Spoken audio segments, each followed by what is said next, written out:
A common question that's often asked in EVP, employer branding and talent marketing, and rightly so, is how the bloody hell do you measure everything?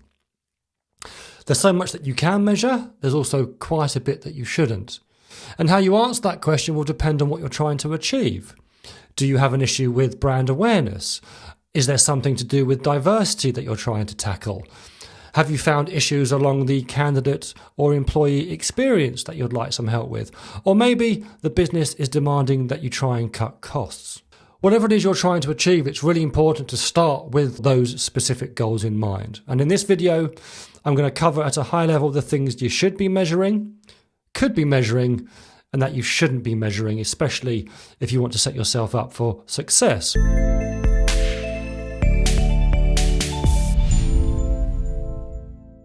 I think it was Einstein that once said, "Everybody is a genius, but if you measure a fish by its ability to climb a tree, it's going to spend its whole life thinking that it's stupid."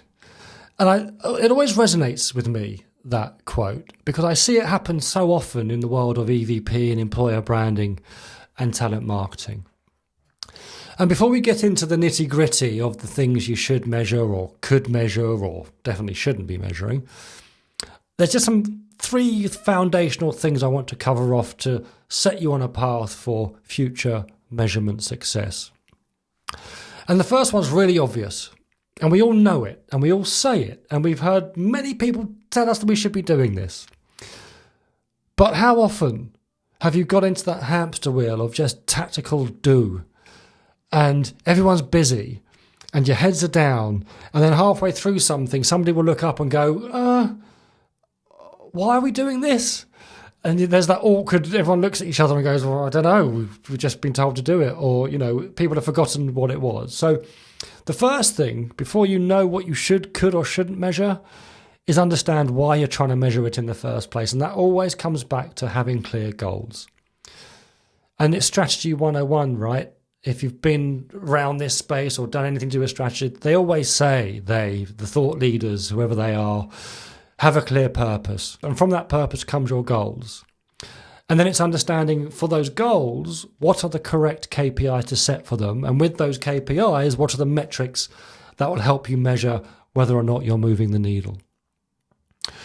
And a great example of that is when someone approaches you, it might be a stakeholder who isn't a marketer, isn't a brand, doesn't understand this world, and they come to you with a request for some branding. And then in the next breath, they want immediate hires because they need to hire 50 salespeople or engineers or whoever it might be yesterday. And straight away, you've got a disconnect because branding is a long-term play, and what they're actually asking for, what they need, is what we call a direct response campaign. And you measure those things very differently. The KPIs you would set for branding and direct response are very different, as are the metrics you would put beneath those specific KPIs. So have clear goals, and that also touches on the next thing we've got to get better at, I think, and that is being really clear and aligning on how we define a lot of these terms that we use in the world that we work in. Branding, marketing, upper funnel, lower funnel, direct response, etc., etc.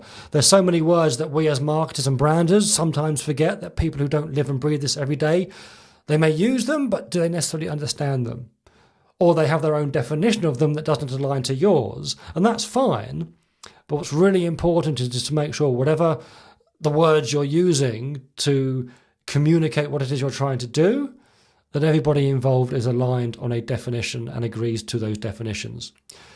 Because if they're not, you end up agreeing things at cross purposes, and then you start measuring them in the way that other people aren't expecting. And again, you could see the minefield that you then walk into.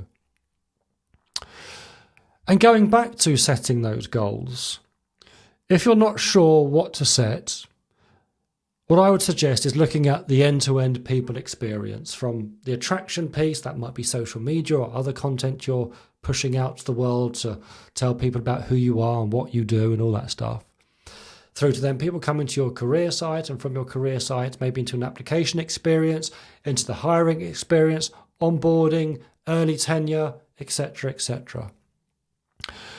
And spot the areas that are in the most need of being fixed. because ultimately that's why people are employed, right? It's to fix problems. We're not employed because people love to give people jobs. We're employed because companies have problems to solve, and that's where the value exchange happens. That's why we get paid, to solve problems.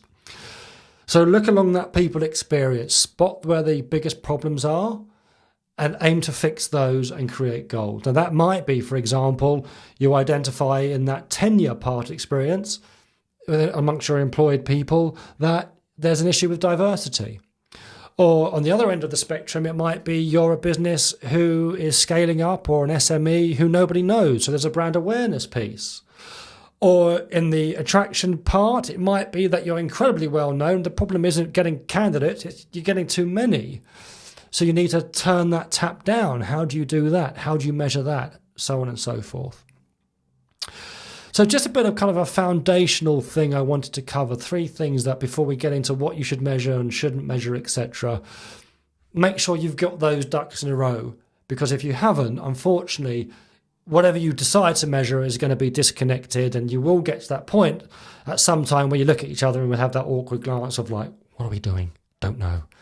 Doesn't matter. Be quiet. Keep on being busy, which I'm sure we've all experienced. But anyway, let's get into now those areas: business impact, branding, attraction, people experience, and see the things that you could potentially might want to measure and why.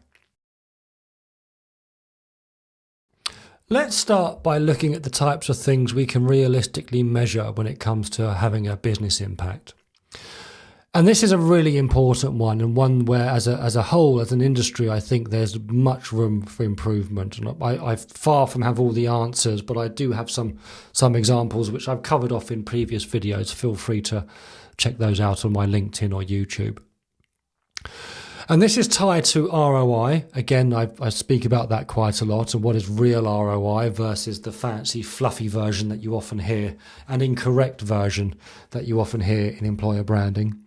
And ROI being specifically a financial calculation if you're talking to finance professionals like a finance director or any purse string holder within your organization. Now, I've talked about this at depth in other videos, so I'm going to give this a real kind of high-level fly-through. But ultimately, senior leaders, whether they be business owners, the C-suites, senior directors, when it comes to business measurement, they care about 5 things. Number 1, are we driving revenue? Number 2, are we driving down costs? Because lower costs, higher revenue equals better profit. Are we keeping customers happy? And are we getting them to spend more? Are we acquiring new customers? And are we doing all of that whilst mitigating risk?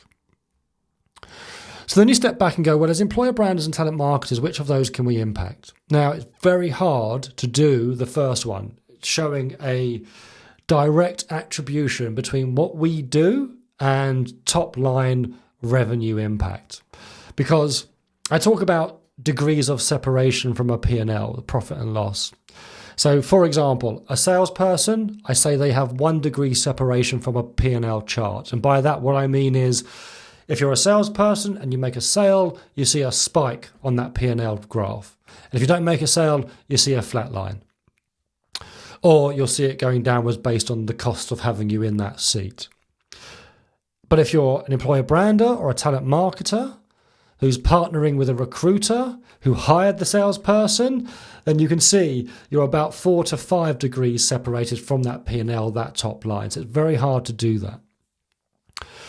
Of all these things, other than kind of mitigating risk, everyone has a responsibility to do that within an organization. But apart from that, where we can definitely demonstrate a commercial business ROI impact is reducing costs and getting more efficient. That's not the be all and end all. There's far much more to it. And I think sometimes being obsessed around that to appease the logically minded, black and white finance minds in the room is what sometimes kills creativity. Another talk for another time. But if you're going to show a business impact, that's something we can definitely hang our hat on. And I've talked in other videos, and there'll be more videos to come on how we can get better at doing that as employer branders, talent marketers, and EVP specialists. But can you demonstrate, as an example, by adopting a new approach to achieve something, you can do it at a lot more cost efficient way versus a current method that you're using, whether that be CRM versus agencies or advocacy versus media. There are several ways you can achieve that. Let's take a look at things that can be measured when you're trying to raise awareness. Now, I'm not going to cover all of these because this will become a very long video, and some would argue it's probably already too long. But what does awareness mean? And in a typical marketing funnel, you've got awareness, consideration, intent, and conversion. And some have more layers, some have less layers. So when it comes to awareness, what you'll often see is vanity metrics around reach and around engagement with people's content. Are people engaging with it? But you've always got to scrutinize the numbers, because you can't talk about engagement without necessarily talking about sentiment. You know, great, loads of people are engaging with our content. Amazing, but it's all negative. Not so good. So it's just be careful with these large numbers that people tend to throw at you around impressions. Yes, awareness at a very basic level is, are people seeing us out in the wild? Are they seeing our logo? Are they seeing our brand? Not about reputation. This is just about, all publicity is good publicity, that old saying. Are you getting in front of people? So you can measure that with impressions and reach.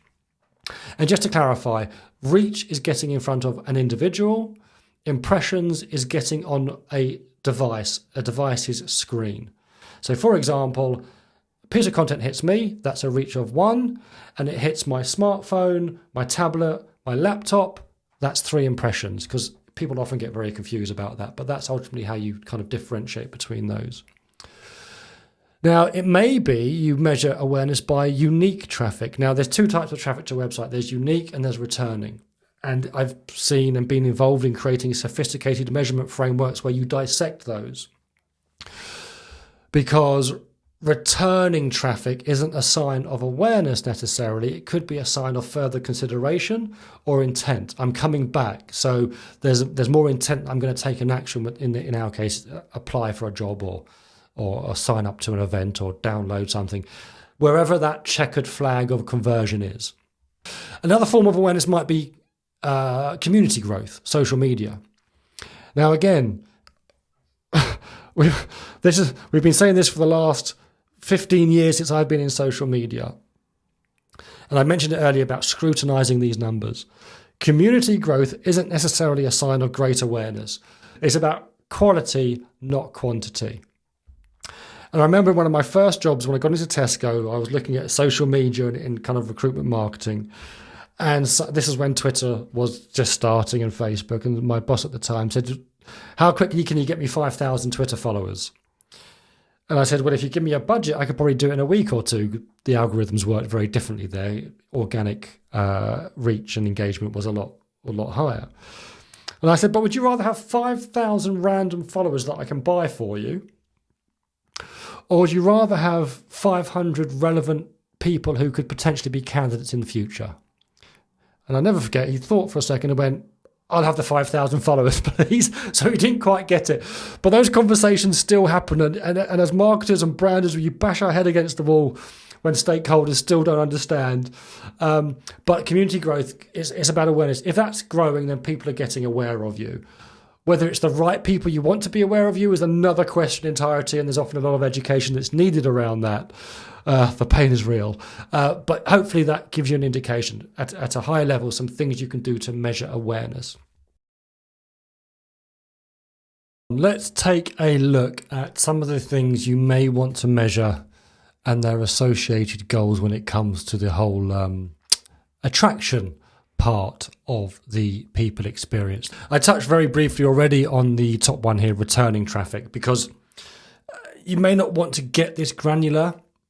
Some argue it's too much in the detail and you need to keep it more simple. But if awareness is measured by new traffic, new visits to your site, you're growing awareness, getting in front of a new audience, if that's how you're defining awareness, then people coming back is a sign that you're actually quite attractive. They're not just visiting, but they're returning. And again, there's always layers between a digital action that you'll never be able to know or understand.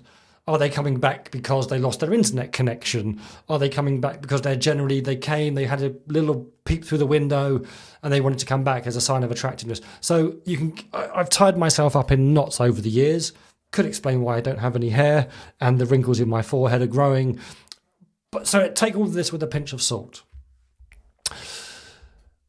If you are growing a CRM, then another form of being attractive is your nurturing. So you use marketing methods to drive people into a CRM, a candidate relationship management system.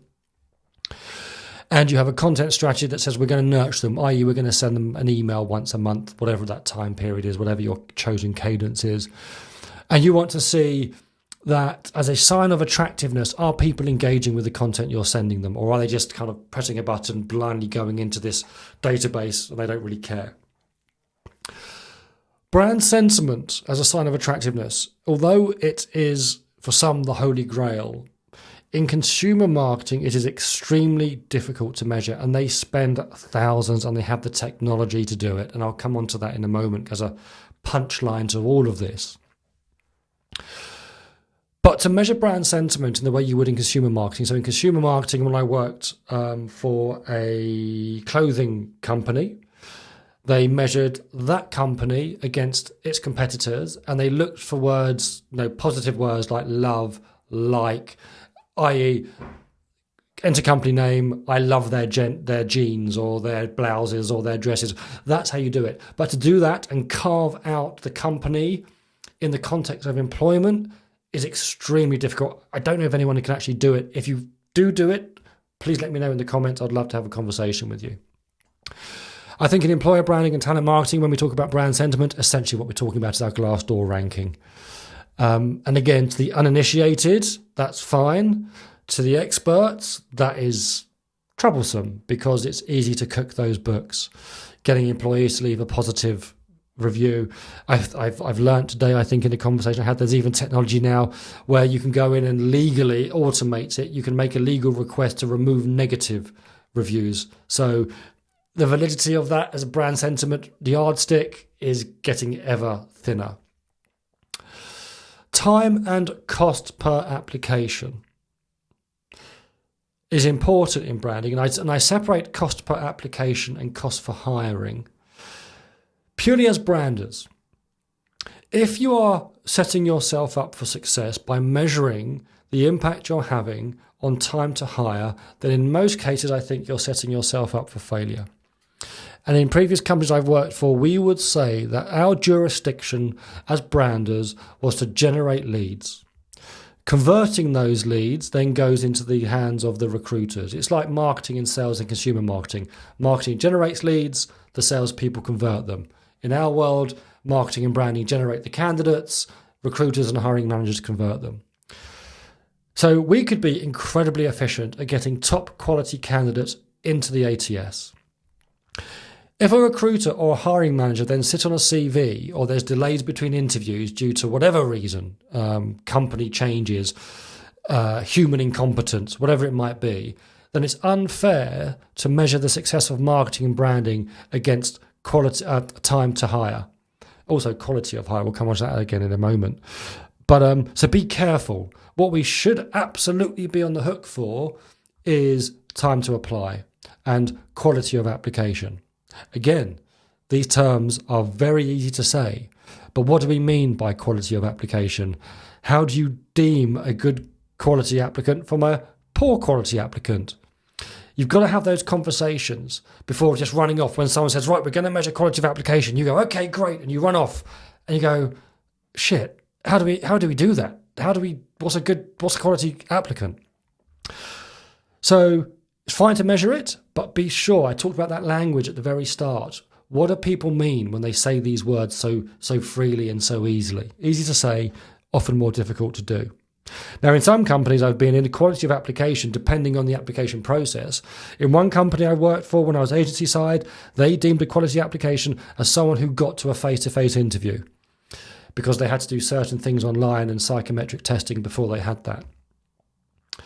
In other companies, it was a candidate who was deemed quality enough to shortlist. But as soon as you get more human interaction and intervention involved in the process, the more you're open and exposed to human bias and a whole load of subjective opinion, the harder it is to measure these things. So just keep that in mind when saying you're going to set these as the KPIs and the metrics to measure certain things for across the are we attractive part of the process. Probably quite a strong sign that I am the sad man that my teenage kids tell me I am on a daily basis when I come to think of it, and that I probably do need to get out more, is that I really enjoy the goal setting and measurement framework creation part of this when it comes to the candidate experience. Because it's an opportunity to really, I think, dig into the challenges that organisations have and help them go after the causes of their problems, not the actual symptoms. So, for example, there may be a problem where people aren't getting enough candidates through into their database, or offers aren't being accepted, or whatever it might be. And they think that the answer to that is always to drive, we need more applications, more. Now, for what I'm about to recommend to work, it often also then unearths the need to make sure that the technology across the candidate experience is connected properly so you can track things at quite a granular level to understand where things are going wrong so you can fix the root causes of your problems and, as I said earlier, not the symptoms. So what do I mean by that? On the surface, you may look at the fact that you're getting no applications in your database as a need to drive more applications. If your tech stack is connected properly, you can see at quite a granular level where it is in fact that people are falling off. And often what I have seen on previous projects is there is no problem with the number of applications that you're getting or the intent to apply. You can see through Google Analytics, or if you've got certain measurement signals attached to certain buttons on your website, you will see lots of people are clicking the apply button. So the problem isn't people wanting to apply. And where I've been in companies where the tech stack is connected and they've got the great measurements and all set up as it should be, you can see where the problem lies. So, for example, best case, there will be event tags in measurement. That's when someone does something, can you measure it in the back-end analytics dashboard like Google Analytics? So, for example, you will have a tag when someone hits the apply button. You'll then have a tag if there's different pages to the questions. Every time they reach a level of the application process, a tag fires to tell you this person has got this far in the process. There might be 2, 3, 4 layers. Or when they get to the thank you for applying page, when they complete their application, another tag fires to tell you that the person has finished the application. So you can measure at great detail from when they hit the apply button to answer the first set of questions, second set of questions, to completing the application. Do they make it all the way through? Or are you seeing a massive drop-off at one stage? So, for example, you might have 5 pages and 80% people drop off at the third page because to them, this is death of 1,000 cuts. They've lost the will to live. They really wanted to apply, but they can't be asked going through your laborious process. In that situation, your goal changes from we must get more applications to no, because you're wasting money doing that. What you need to do is fix your application process, make it shorter, make it more streamlined, because if you did that, you might see a spike in the people landing in the database. So that's why I love this, because what it often does is not just help you set goals, but it helps you have the conversation and educate stakeholders of the goals they think they want may not be the ones they need. So that's just one experience. Beyond that, interview to offer ratio. Again, we need more applications. We're not getting good enough quality. And you can turn around, if you've got the data and you're measuring this correctly, you can say, hang on, we've sent you 15 candidates. You've interviewed 15 people and not one of them was right. The problem isn't the application. The problem is an internal education piece, either with the recruiters or the hiring managers have set their standards beyond levels that are reasonable. Feedback from declined offers, again, is another thing. Depending how you're measuring that, if there's a number you're putting to it, it could be something. So lots of opportunity here, as I say, to set goals, but also if you've got the analytics in place, maybe highlight and help consult and educate of what the strategic opportunities, priorities need to be. Getting now to the final section I'm going to cover in this video, and looking at goals that you can set with regards to the employee experience. Now, again, like everything else covered, this has the potential to be huge. And the one watch out, which I've got in kind of small writing there at the bottom next to the asterisks, is be careful what you commit to when it comes to the things that employer branding, talent marketing, and EVP can contribute towards and impact in a way that you can attribute to the activity that you're doing. So, for example, you may use the employee NPS metric as a way to see if you're moving the needle on a goal you have around employee engagement. Now, there's arguments for and against whether ENPS is a good measure.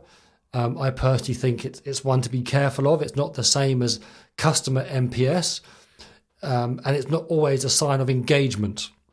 So much more goes into engagement. Are people moving around internally?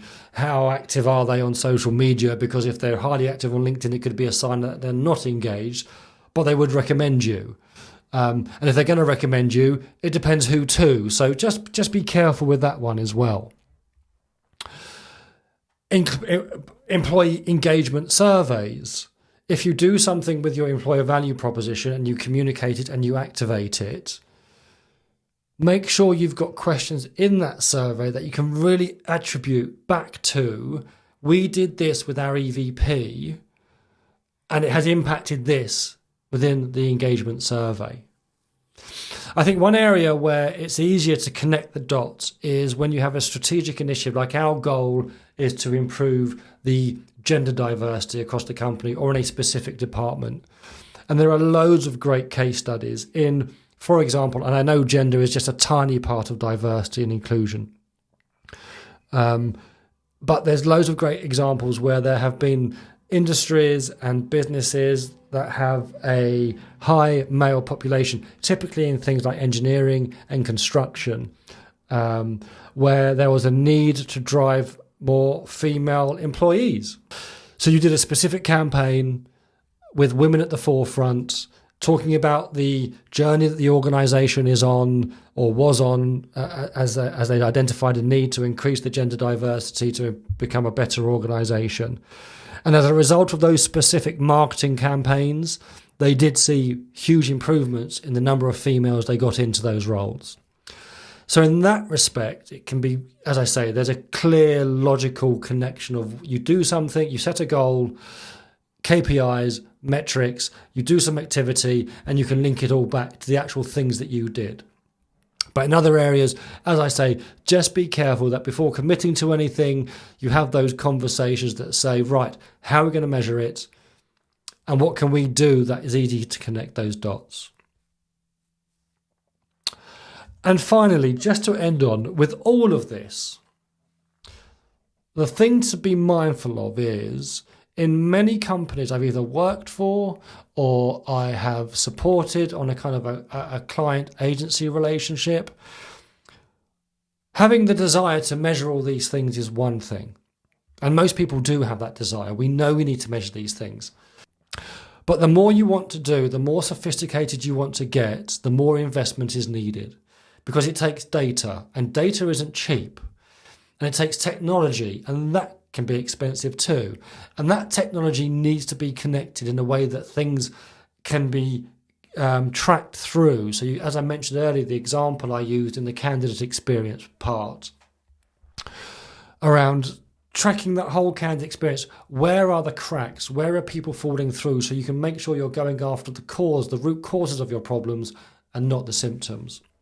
Having said all that, there's obviously things you can measure. And as I've mentioned in the past, start small, start with a minimal viable product, minimize your efforts, then look to standardize once you've done some testing and learning or you've set your own benchmarks, and then look to optimize. I think where the pressure happens is when you go from a standing start, believing you can optimize the things you want to measure, and then realizing very quickly and painfully that it's not possible, having to go back to stakeholders with cap in hand saying, I'm very sorry, we can't measure that. So it's just understanding where you are, cutting your measurement cloth accordingly, and then having those conversations with your stakeholders and taking them with you on that measurement journey. I hope you found this helpful. And as always, if you've got any questions or you'd like to challenge anything I've mentioned here or add value to it, I would love that. Please do, either in the comments on my YouTube channel or in LinkedIn where I share this. Feel free to connect with me. You can scan the QR code here to find me on LinkedIn. And I'll see you again soon. Cheers.